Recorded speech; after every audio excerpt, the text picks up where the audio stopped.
United States today, according to a New York Times study. The cost of college increases each year, affecting students about to enroll and those currently enrolled. All of us up here have experienced paying for college firsthand. The price of college has ballooned to such a large amount that us as students must cut the cost in any way possible. Today we're going to talk about the problem with student debt, what causes this debt, and some solutions that we can use to ease the cost of it. To start, we need to focus on the problem at hand. It is no surprise that most college students have debt when they graduate. According to a 2012 article by Christopher Avery and Sarah Turner, borrowing to finance educational expenditures has been more than quadrupling in real dollars since the 90s. The expense of college is growing at a larger rate than ever. There are ways that this affects college attendance. The price can scare some students away, and that is preventing them from getting a better education and also getting the full college experience. The years of paying off college is in the back of all students' minds when applying for college. I am one of the students affected by student loans.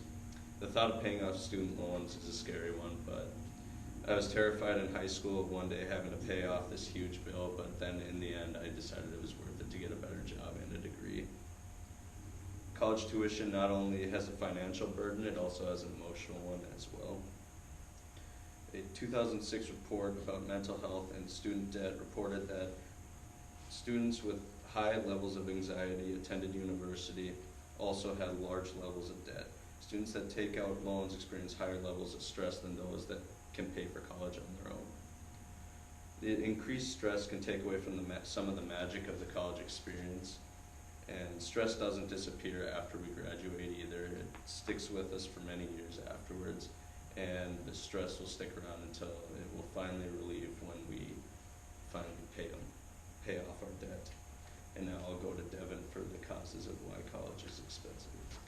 Alright, so I'll do the cause, and to start off, college tuition we all know is on the rise and it's going way too quick, and part of this, the reason you can blame is colleges have to provide student aid and scholarships like that, and they have to make up for those payments, and then they're also creating more attraction for the students to attract them to their campuses. So the college education, the tuition continues to rise over the years, and according to CNBC, 19.5 million people are currently enrolled in college right now. That's four-year college, community college, online classes, all that. And for just a private institution of 4 years, according to CNBC again, in 2016, 2017, it was just over $31,000. That's just 1 year. So I mean, or that's 4 years total. So the debt that you would have just from that. And then schools can also change and charge this because of the demand. It's like college is like a business, so the demand is high, so they can charge as much as they want almost. And then universities themselves are trying to make money. Once again, it's just like a business. It's kind of like economics, whether it's through athletics or enrollment. So schools need to pay all their employees at the university, and that also is the cause of driving up tuition prices.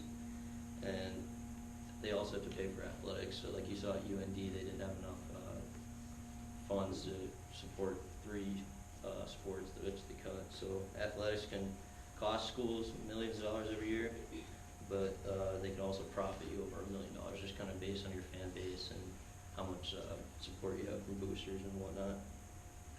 And schools have to attract students to the campus to try to make their money as well. And ways of promoting could be promoting your academics or new facilities. So NDSU, for example, has made improvements to athletic facilities like at the Fargo Dome. You see new video boards in the stadium, or the new shack for basketball and wrestling. And this creates excitement to the community and to future students and current students. And another example would be the Wellness Center. They just built a new aquatic center that's drawing more attention to the Wellness Center. More students are going there. And for academics, NDSU promotes being an engineering college, and they are one of the best in the Midwest. It also promotes just the championship tradition that they have in athletics, and this is bringing more students to the campus to watch sports and play in sports, or just to try to get a degree in a certain major. Other universities may have more money just because of higher attendance rates or more government funding. So that can be based on how high tuition is in different states. If you're out of state, you're going to pay more. If you're in state, you're maybe going to get more of a discount. But some institutions have pride in their school history or how like old they are. This would be example would be like the Ivy League schools. They have like kind of older buildings and statues, and they have like stories behind them, so that makes it more interesting. And at Notre Dame University, example would be like Hesburgh Library, which is like a mural with like water running onto it. And if you watch like a sporting event, they'll always have that as an image, as one of their key images on campus. And now I'll turn it over to Mohammad. There are like many solutions. There are many ways to lower college tuition, ranging from taking a year off to having the institution making some certain cuts to the programs. And we thought those two solutions would help ease the cost of college tuition. Number one, students can take one or more than 1 year off. The students will be making money while not paying for college, and if they're not attending college, and if they're living well with their parents, they'll be saving a lot of money, and that they will be like they will not be paying for rent, food, or any other like basic things that you have to do if you're living by yourself. And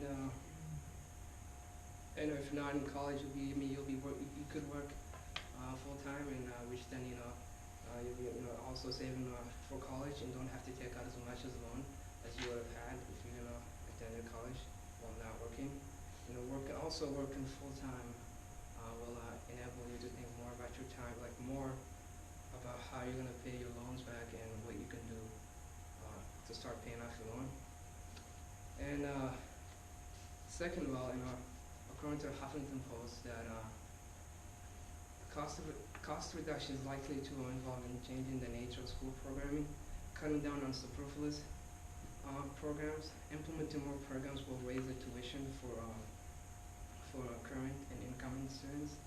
An example in NDSU would be that when students voted on whether they wanted to build a swimming pool in their wellness center, which is a great idea, but then for us as a freshman, tuition was increased in order to pay off the pool.